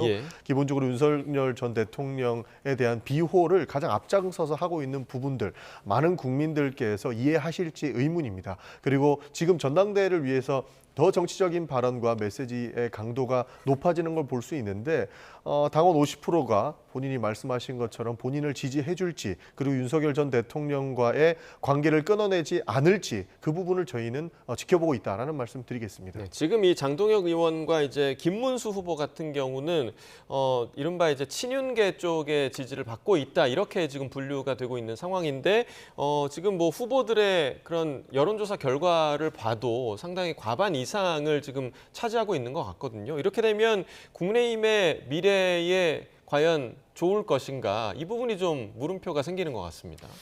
그런 걱정이 없는 건 아닌데요. 지금 이 상황에서 소위 그 인적 청산을 먼저 하자고 하는 사람들 그리고 그 지난번에 광장에 나갔거나 또 윤석열 전 대통령의 그 체포를 반대한다는 이런 쪽으로 관저에 나갔던 이런 사람들을 다 쳐내면 국민의힘은 사실은 해체되는 거나 마찬가지인 거기 때문에 선후가 좀 차이가 있는 것 같아요. 우선은 김문수 후보 같은 경우는 또 장동혁 후보 같은 경우는 가능하면은 지금 있는 모든 의원들이 단합해서 협심해서 이재명 정권을 견제하는 게 첫 번째 우선순위라는 것이고 또 이제 그 친한계 쪽의 후보들은 그것보다 더 우선인 것은 우선 윤석열 세력과의 절연을 함으로 해서 국민들의 어떤 지지를 끌어내는 게 먼저다라고 하는 것인데, 저는 그게 결국은 같은 결이라고 생각해요. 우선은 지금 국민의힘으로 봐서는 어떤 것으로 가든지 간에 이미 이제 경선이 치러지기 시작했기 때문에 어차피 국민들한테 충분히 얘기를 해서 새로운 이제 후보가 뽑히면 그 후보 중심으로 탄압을 해서 이 어떤 그 혁신을 해나가고 앞으로 여러 가지 어려움을 헤쳐나갈 필요가 있다는 생각을 하고요. 다만 이제 장동혁 의원 같은 경우는, 후보 같은 경우는 조금 더 전환길 쪽으로 더 가까이 가 있는 상태고, 그 전환길이라는 사람이 지금 이제 상징하는 게 무슨 윤어게인 또 부정선거 이런 거 자꾸 이제 오버랩 되기 때문에 이런 것들이 장동혁 후보한테는 조금 부담이 되는 측면이 있고요. 반면에 이제 김문수 후보 같은 경우는 전환길 지금 씨와의 관계를 좀 불가근 불가원 상태로 조금은 좀 거리를 두는 상태, 그런 상태에 있어서 저는 여러 가지 이런 것들을 우리 국민들이 잘 판단하고 있기 때문에 전당대회 과정을 통해서 더 선명하게 본인들의 입장이 나올 것이고, 그것을 통해서 이제 어떤 대표가 뽑히면 결국은 그 대표 중심으로 국민의힘은 하나가 돼서 야당으로서의 역할을 해 나갈 필요가 있다, 이렇게 봅니다. 네, 마지막으로 짧게 민주당 당대표도 이제 내일 선출이 되기 때문에 박찬대 또 정청래 두 후보 간에 어떤 후보가 당대표로 선출이 될지, 그리고 그 이후에 야당과의 관계가 어떻게 설정이 될지 짧게 두 분께 좀 말씀 여쭙겠습니다. 기본적으로 내일 전당대회에서 선출되는 것이 저는 굉장히 좀 의미 있다라는 생각이 듭니다. 기본적으로 수해복구와 관련된 시기에는 저희가 전당대회를 미루다시피 했거든요. 그렇게 수해복구에 전념을 다했고, 내일 사실상 두 군데 빼고 전국에 있는 표심들이 모이기 때문에 내일 전당대회를 보고 나면은 민주당의 당 대표로서 누가 적임자인지가 충분히 나올 것 같습니다. 거기에서 가장 눈여겨볼 지점은 결국엔 이재명 대통령실과의 관계 여부고요. 사실 야당과의 관계는 지금 말씀드린 것처럼 조금 전에 45명 그러니까 윤석열 전 대통령의 체포를 저지하기 위해서 그 관저에 갔던 사람들, 이 사람들이 반성하는지 안 하는지의 여부가 가장 크게 저는 영향을 미친다고 봅니다. 그렇기 때문에 처음에는 포용의 자세로 가겠지만 반성하지 않는 곳과는 타협하지 않겠다라고 하는 분들이 두 분 다 말씀하시는 부분이기 때문에 그 이후에 추측해도 늦지 않는다는 말씀 드리겠습니다. 이 전 의원도 짧게 한 말씀 부탁드리겠습니다. 저는 뭐 새로운 대표가 누가 뽑힐지 모르지만 크게 기대를 않고요. 그렇지만 이제 그 전당대회 과정에서는 민주당 지지자들의 표를 얻기 위해서 과격한 발언을 했다, 이렇게 믿고 싶기는 해요. 새로운 당대표가 뽑히면 우선은 이재명 정부가 성공할 수 있도록 국민들과의 가교 역할을 좀 잘 해주시기를 바라고, 그러기 위해서는 또 한 가지는 대한민국 국민의 한 축의 지지를 받고 있는 우리 국민의힘과의 협치라는 게 꼭 필요하다고 생각합니다. 외교에 있어서나 국방에 있어서나 그 외에 경제에 있어서도 마찬가지고 국민 통합이 기본적으로 바탕이 되어야 되기 때문에 새로운 당대표는 새로운 모습으로 야당과의 협치를 적극 나서줬으면 좋겠습니다. 알겠습니다. 내일 어떤 결과가 나올지 기대해 보도록 하겠고요. 전용기 더불어민주당 의원, 이용호 전 국민의힘 의원과 이야기 나눠봤습니다. 고맙습니다. 네, 감사합니다.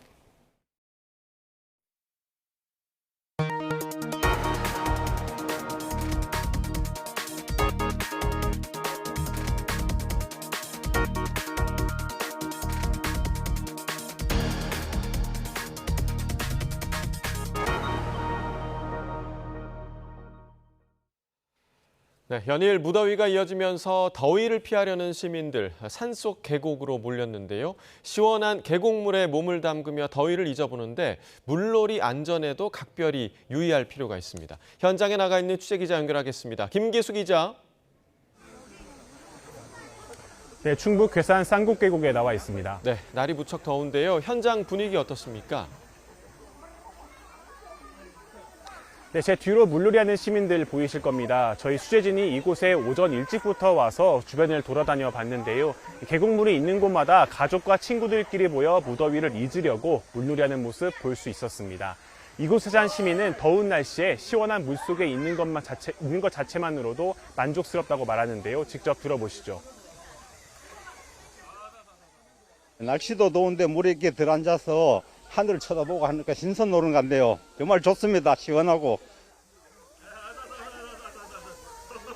충북 전역엔 폭염 경보가 내려졌고 청주에는 12일째 열대야가 이어지고 있습니다. 오늘도 낮 최고 기온이 35도 안팎까지 올라가면서 무더운 날씨가 예상됩니다. 연일 기승을 부리는 무더위에 계곡물이 시원한 이유가 있는데요. 국립산림과학원이 폭염 기간 전국 산지 계곡 22개소의 평균 수온을 조사했는데 계곡물의 평균 수온은 18.1도로 기상청 평균 기온이 25.2도보다 7.1도 낮은 것으로 나타났습니다. 또 산지 계곡의 해발 고도가 높을수록 수온이 더 낮은 경향을 보이기도 했습니다. 네, 이렇게 물놀이에 나선 시민들이 많은 만큼 안전도 참 중요한데 주의해야 할 사안들 정리해 주시죠. 네, 계곡에서 물놀이하기 전 반드시 가벼운 스트레칭 등 준비 운동을 해야 합니다. 이 더운 날씨에 갑자기 차가운 물에 들어갈 경우 심장마비 등 위험이 있어 물을 천천히 적셔 몸을 적응시켜야 합니다. 이 순환사고 예방하기 위해서는 수영 실력과 상관없이 구명조끼를 입어야 하는데요. 특히 계곡물이 맑아 수심이 갑자기 깊어지거나 유속이 빠른 곳을 쉽게 알 수가 없어 반드시 정해진 장소에서만 물놀이를 즐겨야 합니다. 계곡 바닥은 얕고 물속에 보이지 않는 바위나 장애물이 있을 수 있어 다이빙 등 과격한 물놀이는 삼가야 합니다. 또 위급 상황 발생 시 도움받을 수 있도록 혼자가 아닌 여럿이서 물놀이하는 것이 안전한데요. 술을 마신 상태에선 판단력이 흐려지고 신체 반응도 느려져 음주 물놀이는 절대 하지 말아야 합니다. 또 계곡 물놀이 중 몸에 이상 증상을 느끼면 즉시 물에서 빠져나와야 하고 위험 상황이 발생하면 119에 신고해 도움을 받아야 합니다. 지금까지 충북 괴산에서 YTN 김규수입니다. 네, 본격적인 휴가철을 맞아 정식 해수욕장이 아닌 이른바 비지정 해변에도 피서객들이 몰리고 있습니다. 하지만 비지정 해변은 안전관리의 사각지대에 놓여 있고 불법 편의시설까지 운영돼 사고 위험이 큽니다. 송세혁 기자가 현장을 취재했습니다. 강원도 양양의 한 해변, 파라솔이 빼곡하게 펼쳐졌고 바다는 피서객들로 북적입니다. 하지만 이곳은 정식 해수욕장이 아닌 비지정 해변입니다. 이렇게 출입을 금지한다는 내용의 현수막이 곳곳에 걸려 있습니다. 하지만 많은 피서객들이 아랑곳하지 않고 바다에 들어가 물놀이를 즐기고 있습니다. 수심이 갑자기 깊어지는 동해안 특성상 사고 위험이 크지만 이곳에는 수영 한계선도 안전 요원도 없습니다. 비지정 해변은 해수욕장법 적용 대상이 아니어서 지자체가 안전관리 의무를 지지 않기 때문입니다. 그런데도 구명조끼를 착용한 피서객은 거의 없습니다.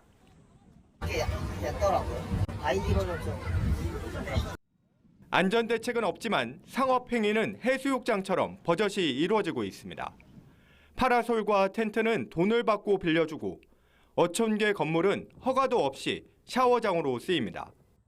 성인 4,000원, 성인 3,000원. 원래 다른 시설인데 저희가 이걸 그냥 쓰고 있습니다.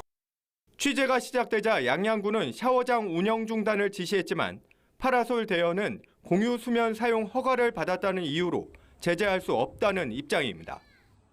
물놀이 금지 구역이잖아요. 그냥 어거지로 계속 들어가지거든요. 부도수로 잘못된 거죠. 법적으로 따져보자 하면 방법이 없어요.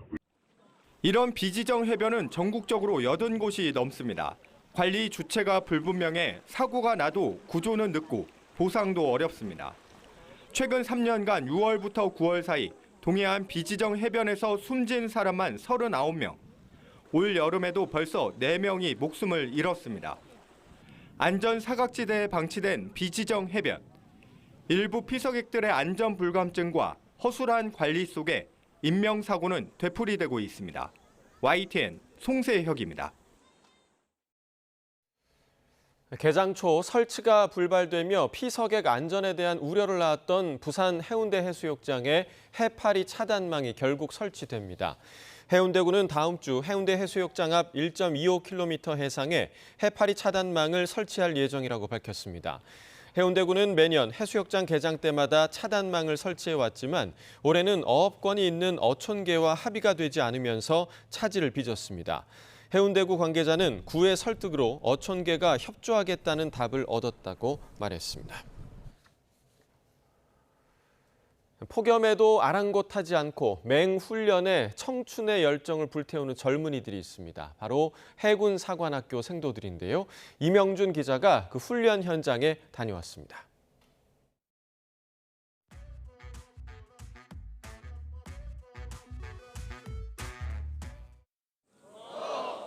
해군 사관학교 생도 380명이 연병장에서 가볍게 몸을 풉니다. 폭석이 전투 수영을 하기에 앞서 준비 운동을 하는 겁니다. 하나, 둘, 셋, 하나, 둘, 셋. 입수와 동시에 시작된 3km 전투 수영. 해사 생도라면 반드시 거쳐야 하는 훈련입니다. 피할 수 없다면 즐기자고 마음먹은 듯 힘들어하긴커녕 거친 물살을 힘차게 가릅니다. 이렇게 더운 날씨 속에서 다 같이 제가 좋아하는 동기들이랑 후배들이랑 좋은 추억 쌓으면서 바다에서 체력도 기를 수 있어서 너무나도 행복합니다. 이런 무더위도 저희를 막을 수는 없습니다. 생도들은 바다 위에서 군가를 부르며 훌륭하고 참된 군인이 되겠다는 굳은 의지를 다져갑니다.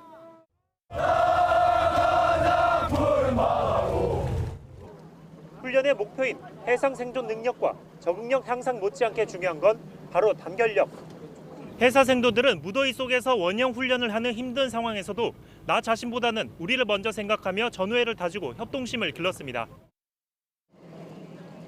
폭염 경보가 생도들의 발목을 잡았지만 훈련에 참여한 생도 모두 3km 전투 수영을 부상 없이 완주했습니다. 수영 반장 생도로서 넓은 바다에서 중대원들이 오와 열을 맞춰가면서 전투 수영에 임하도록 이끄는 것이 쉬운 일은 아니었지만 저는 이번 전투 수영 훈련이 중대원들과 단합심과 소속감을 기를 수 있는 좋은 기회였다고 생각합니다. 쉽지 않은 훈련을 받은 충무공의 후예들은 우리 영예를 지키는 수호신이 되기 위해 한 단계 더 도약했습니다. 해군사관학교! YTN 김명준입니다. 청와대가 오늘부터 일반인 관람을 임시 중단하고 대통령 집무실 복귀를 위한 본격적인 준비 작업에 들어갑니다. 당분간 마지막이 될 기회를 놓치지 않기 위해 대선 뒤엔 특히 관람객이 몰렸는데요. 지난해 같은 기간보다 240% 넘게 늘어난 거로 나타났습니다. 송재인 기자입니다. 청와대 정문 개방! 지난 2022년 5월 10일 일반 시민들에게 활짝 문이 열린 청와대. 상징인 푸른 기와집뿐 아니라 영빈관, 관저 등 건물 내부까지 공개되면서 지난 6월 초까지 3년여 동안 780만 명 넘는 관람객이 이곳을 찾았습니다. 지난 4월 윤 전 대통령 파면 이후에는 어쩌면 마지막 관람 기회가 될 수 있다는 생각에 청와대로 달려온 시민들이 눈에 띄었고 마지막일 것 같아서 이번이 그래서 잠깐 한국에 들어와서 이제 아들이랑 같이 마지막 기회를 누리고자 왔습니다. 당선된 이 대통령이 청와대로 집무실을 복귀하겠다는 구상을 밝히면서 이런 생각은 현실이 됐습니다. 이에 지난 6월 한 달 동안 관람객 수는 1년 전 같은 기간보다 3배 넘게, 관람이 일부 제한되기 전 7월 중순까지 보름 동안은 무려 4배 넘게 늘었는데 이를 종합하면 대선 이후 40여일 동안 청와대 관람객 수는 지난해보다 240% 넘게 증가했습니다. 그랬던 청와대가 오늘부터는 다시 문을 닫고 대통령 집무실 복귀를 위한 본격적인 준비 작업에 들어갑니다. 보안 설비와 시설물 보안이 핵심인데 청와대 재단은 우선 복귀가 끝나고 나면 일부 공간에 대해 관람을 재개할 거라고 밝혔습니다.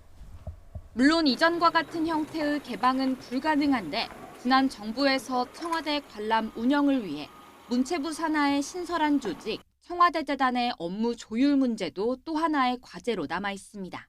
YTN 송진입니다. 해군은 어제 2,600톤급 해군 상륙함인 향로봉함에서 난 불은 오늘 새벽 3시 45분쯤 초기 진압이 완료됐다고 밝혔습니다. 해군은 현재 잔불 제거와 잠재 화재 유무 확인 등 마무리 작업을 진행하고 있다며 이같이 전했습니다. 이번에 난 불로 피해를 입은 3명 가운데 화상 환자 1명은 국군 수도병원으로 이송됐고 연기를 흡입한 2명은 병원 진료 후에 회복돼 부대로 복귀했습니다.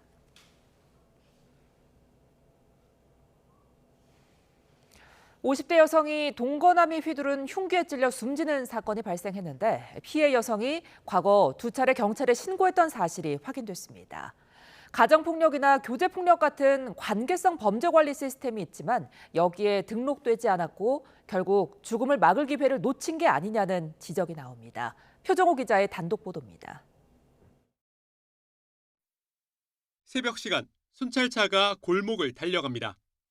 곧이어 구급차가 도착하고 소방대원이 들 것을 들고 서둘러 뛰어갑니다. 我不是一走一过，我这往里瞅，我就往里瞅瞅，瞅什么？那里面没动静了，完了走廊全血，我操！ 새벽 3시 20분쯤 이웃에서 부부싸움 중에 흉기를 휘두른다는 112 신고가 접수됐습니다. 피해 여성은 심정지 상태로 병원에 옮겨졌지만 숨졌고 경찰은 살인 혐의로 60대 중국 국적 남성을 현행범 체포했습니다. 건물 출입구에는 노란 통제선이 쳐 있고 경찰이 출입을 제한하고 있습니다.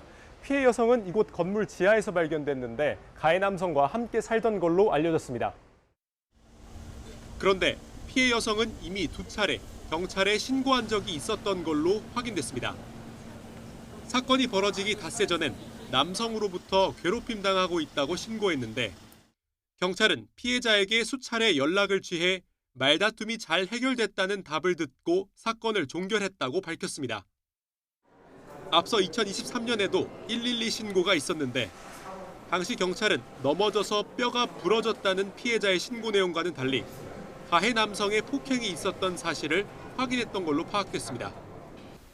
살인사건 전 동거남의 폭행과 괴롭힘에 시달리다 신고까지 했던 건데 문제는 지속적인 관찰이나 관리가 되지 않았다는 겁니다.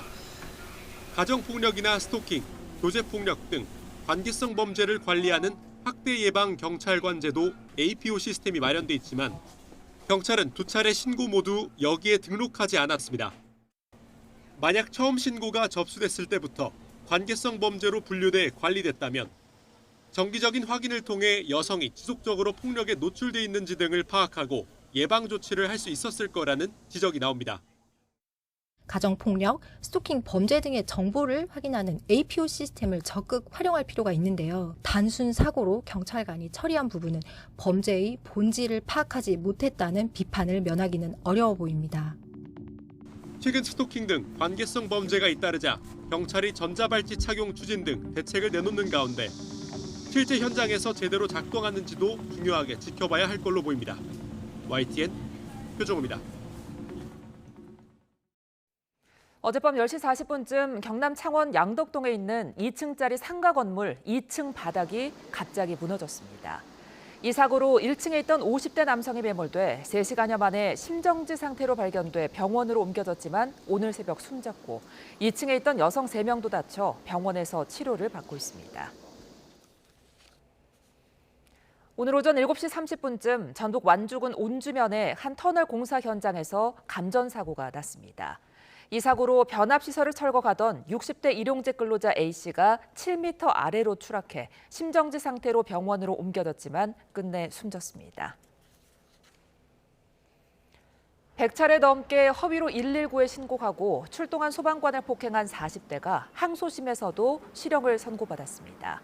춘천지방법원 형사 2부는 48살 A씨에게 1심과 같은 징역 6개월을 선고했습니다. A씨는 지난해 5월 아프지 않으면서도 119 상황실에 157차례 전화를 걸어 몸이 아프다며 구급차를 요청해 3차례 소방관들을 허위 출동시킨 혐의 등으로 기소됐습니다.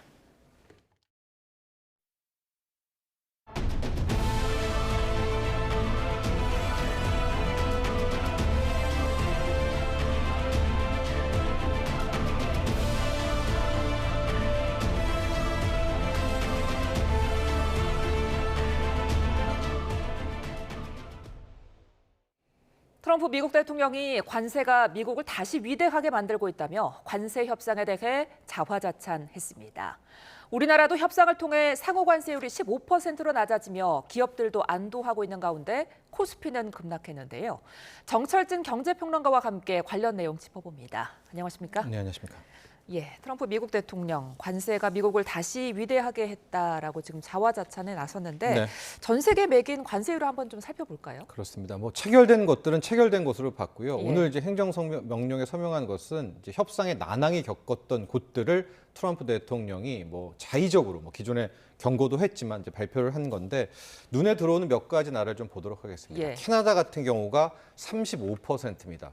실은 캐나다와 미국은 혈맹보다도 더 끈끈한 사이 아니겠습니까? 예. 그런데 지금 협상은 완전히 틀어진 상태입니다. 특히 캐나다하고는 이후에 어떤 좀 협상도 추가로 논의가 안 되고 있는 것 같거든요. 그래서 캐나다의 35%, 멕시코 같은 경우는 25%인데 멕시코는 그나마 낫습니다. 과거에 한때 이제 나프타 이 3개국이기도 한데 셰인바움 대통령이 굉장히 적극적으로 트럼프 대통령에게 이제 합의의 요청도 하고 합의도 되고 있어서 트럼프 대통령 측도 멕시코 부분은 일단 25%로 시작은 하지만 뭐 좋은 결과가 있을 것이다라고 이야기를 했고 또 눈에 띄는 국가가 인도입니다. 예. 인도는 25%를 부과를 했고 여기에 플러스 알파 뭐 벌금이라든가 벌칙을 주겠다라고 했는데 인도가 지금 러시아산 원유를 엄청 갖다 쓰고 있어요. 뭐 전체 수입액 중에 한 30%를 쓰고 있기 때문에 트럼프 대통령은 분명히 러시아산 원유 쓰지 말라고 했잖아요. 예. 근데 이제 인도가 그걸 어기고 있어서 인도에도 일정의 좀 징벌적인 관세 이제 매겼고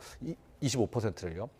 제가 개인적으로 좀 의문이었던 게 대만의 20%입니다. 예. 실은 대만은 그렇게 미국과 척지는 것도 없고 미국 말도 잘 듣고요. 예. 가장 빨리 타결될 줄 알았는데 아직까지 뭐 때문인지 타결이 안 됐었고 이에 20% 관세를 부과를 받았습니다. 특히 라이칭더 총통 같은 경우에는 뭐 너무나 친미 성향이 강해가지고 오히려 더 좋아라 할 줄 알았는데 하여튼 왜 미국과 대만의 협상이 이렇게 지지부진하게 돼서 대만이 20%로 시작을 했는지는 지켜봐야 될 것 같고 이게 왜 그러냐면 대만에는 TSMC라는 예. 정말 반도체 파운드리에 없어서는 안 될 기업이 있지 않겠습니까? 물론 TSMC가 20% 맞는 건 아니죠. 반도체는 품목 관세가 이제 네네. 기다리고 있으니까. 그러나 이 대만이 20%를 맞았다라는 부분도 상당히 좀 이례적이었다. 이렇게 좀 평가받고 있습니다. 네, 이런 상황 속에서 우리는 이제 15%의 네. 상호 관세를 이제 맺게 됐는데 이번 협약 어떻게 보셨어요? 좋은 점, 뭐 나쁜 점 함께 공존하는 거겠죠. 좋은 점은 불확실성 해소입니다. 원래 실은 이제 31일 원래 회동만 앞두고는 이것도 타결이 안 되면 어떡하지? 그럼 다른 나라들처럼 뭐 캐나다, 멕시코, 대만처럼 관세를 상당히 높게 맞고 시작하는 거 아니겠습니까? 예. 그런데 그런 것들이 해소되고 15%로 큰 틀에서는 유럽연합, 일본과 같이 매겨지면서 이제 출발했다라는 점, 타결됐다는 점 자체가 긍정적이라고 볼 수가 있고요. 가장 아쉬웠던 점 중에 하나, 뭐 이따 또 이야기는 하겠지만 자동차 관세였습니다. 그러게요. 자동차 관세를 12.5%로 막았어야 되는데 이 부분에 있어서 끝까지 아마 미국도 몰아붙였던 것 같아요. 그래서 자동차 관세 쪽은 상당히 좀 아쉬움으로 남아 있다. 이렇게 볼 수 있겠습니다. 네. 자, 근데 이제 우리가 이제 15%에 합의하기 위해서 대규모 투자 부담을 떠안게 됐습니다. 일본 같은 경우에는 손정의 펀드가 있고 유럽연합은 이제 각 국가별로 나눠서 부담을 지게 되는데 우리는 오롯이 이제 혼자 이거를 책임을 져야 되잖아요. 네. 그만큼 좀 부담이 제일 크지 않느냐 이런 해석도 있던데 어떻게 보세요? 그렇습니다. 아마 그래서 원래 우리는 2천억 달러 정도를 준비를 했고 네. 마지막에 1,500억 달러, 이게 조선 전용 펀드거든요. 예. 이거를 주면서 아마 자동차를 12.5로 깎을 그럴 전략을 세웠던 것 같습니다. 뭐 제가 협상팀에 있었던 건 아니지만 근데 마지막 1,500억 달러까지 제안을 했는데도 이제 자동차를 깎지 못했던 이제 그런 부분이 아쉬운데요. 아까 표에도 좀 봤지만 일본, 우리, 유럽연합과는 조금씩의 차이가 있습니다. 일본 같은 경우에는 3,500억 달러, 5,500억 달러의 펀드로 딱 정해져 있고 또 하나 일본은 이걸 거의 뭐 확인을 했는데 이 손정희 소프트뱅크 회장이 당초에 스타게이트로 1,000억 달러 투자하려고 했던 거 있지 않습니까? 예. 그게 여기 5,500억 달러에는 계산이 돼 있는 것 같습니다. 그러니까 포함이 되는 예. 그런 것으로 확인이 되고 있고 우리도 분명히 들어갈 줄 알았던 것 중에 하나 빠진 게 알래스카 LNG 프로젝트인데 예. 여기에 일본은 들어갔거든요. 근데 우리는 아예 알래스카 LNG 프로젝트 개발에 알래스카라는 단어도 안 나왔다는 점이 우리와 일본에 이제 상당히 좀 차이점이 있었다라고 볼 수가 있겠습니다. 네. 유럽연합 같은 경우에는 7,500억 달러로 에너지와 무기를 사주고 우리가 만들었던 이런 3,500억 달러 펀드 규모는 이제 유럽연합은 6천억 달러 규모다. 이렇게 생각해 보시면 될 것 같습니다. 네, 자 이번 협상에서 기업들의 역할도 컸습니다. 지금 뭐 재계 총수들이 방미길에 올라서 많은 지원을 좀 해줬다고 하더라고요. 네, 그러니까 이제 이 지원이 무엇이냐도 말들이 많고 이게 워낙 베일에 쌓여져 있고 모호하기 때문인데 뭐 세간에서 말하는 것처럼 우리 기업들이 뭐 돈을 내고 그런 건 아니었은 것 같고 예.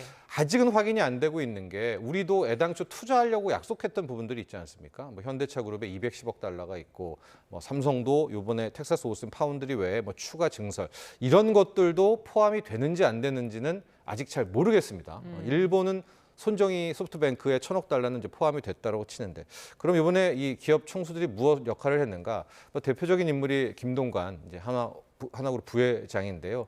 이번에 그 1,500억 달러 조선의 그 마스가 프로젝트를 설명하기 위해서 뭐 해군성도 만나고요. 어떤 식으로 우리 한국의 조선이 미국의 조선을 도와줄 수 있는가에 대한 청사진을 아주 자세히 제시했다라고 합니다. 네. 다만 과연 이 1,500억 달러도 그렇고 앞서 말한 2천억 달러, 반도체, 2차 전지, 뭐 바이오, 원전에 투자했다는 그게 어떤 식으로 운용되는지는 좀 말들이 달라요. 각국에서. 예. 예. 트럼프 대통령, 미국 측에 따르면은 트럼프 대통령이 그룹을 정한다는 거예요. 이 기업이 미국에 와서 이 부분을 도와줘라라고 하면 그 돈을 한국 정부가 대서 그 기업이 미국에서 사업을 하고 이익이 나면 10%는 가져가되 90%는 미국인이 가져간다. 근데 또 그것도 미국에 재투자한다. 이것도 굉장히 좀 모호한 그런 개념이고 네.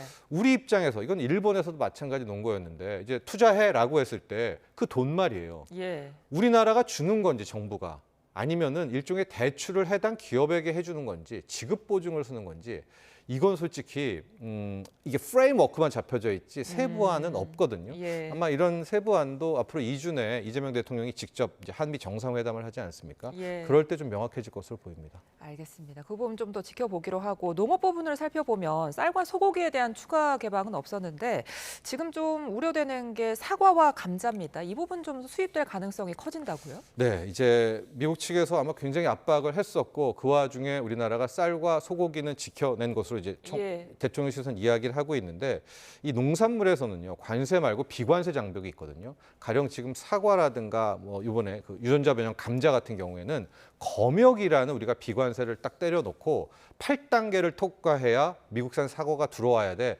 이런 식으로 단계별로 1년 반, 2년씩 끄는 이제 그런 태클을 걸게 되는데 이번에 미국이 또 강력하게 이야기를 하면서 이 부분, 이 검역에 대한 비관세가 아마 없어지는 것으로 지금 알려지고 있습니다. 이렇게 되니까 이제 사과, 특히 감자 이 두 품목에 있어서는 상당 부분 우리의 국내 농가가 타격을 받을 수밖에 없는 그런 상황이 된 것 같습니다. 자, 그렇다면 이번 관세 협상 결과 어떤 산업군에 좀 유리하고 어떤 산업군에 좀 불리하고 그럴까요?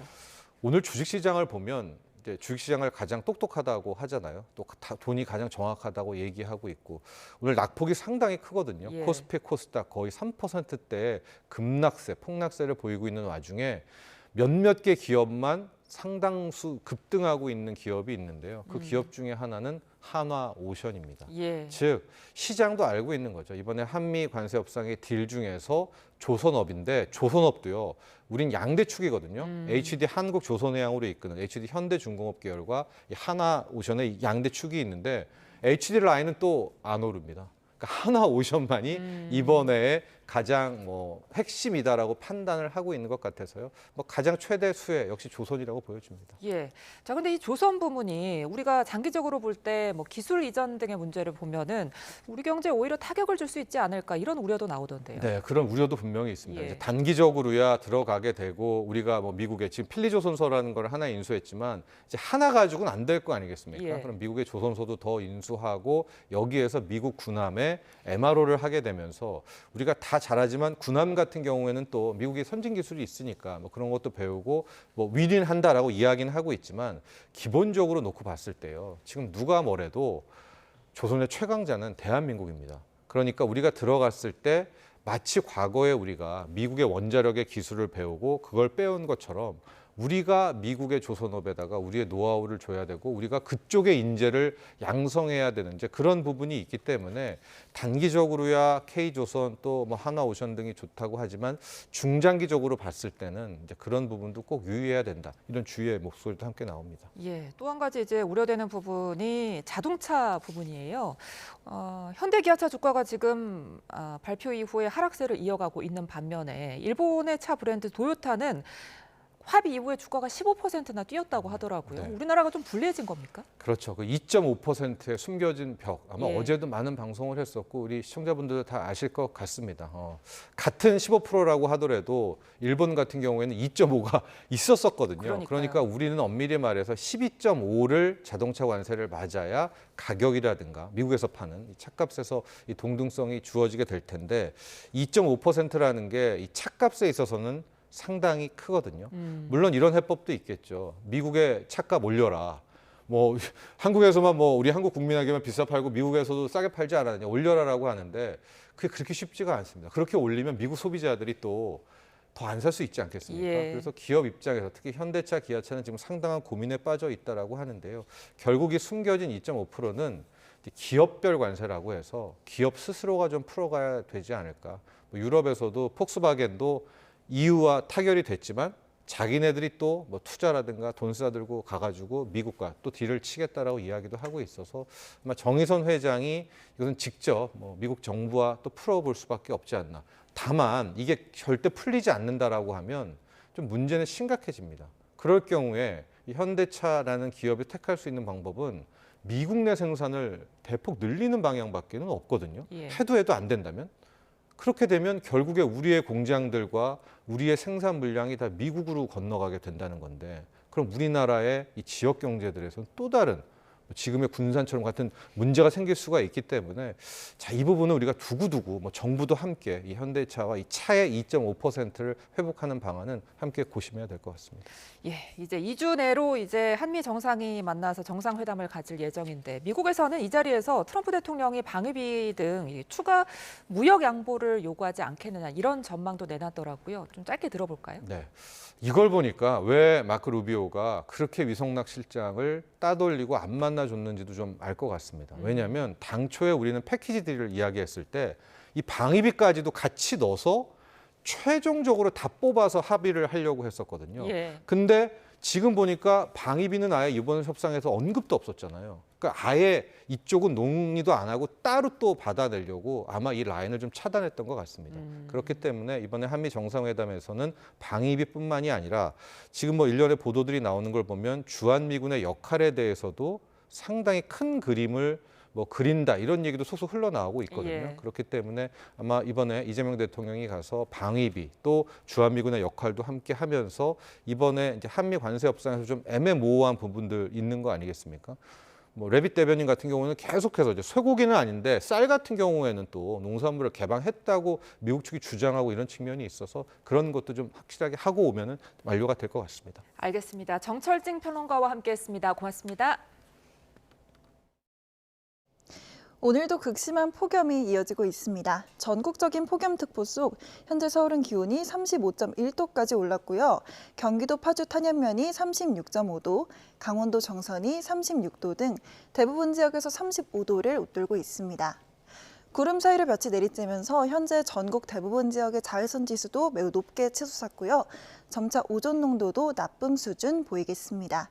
자외선 차단과 함께 호흡기 관리에도 각별히 주의해 주셔야겠습니다. 높은 기온에 대기가 불안정해지면서 오늘과 내일 소나기 소식이 있습니다. 오늘은 오후 한때 강원 북부 산간에, 내일은 경기 동부를 비롯한 서쪽 곳곳에 5에서 40mm의 소나기가 예상됩니다. 일요일 밤부터 제주도에는 비가 시작되겠고요.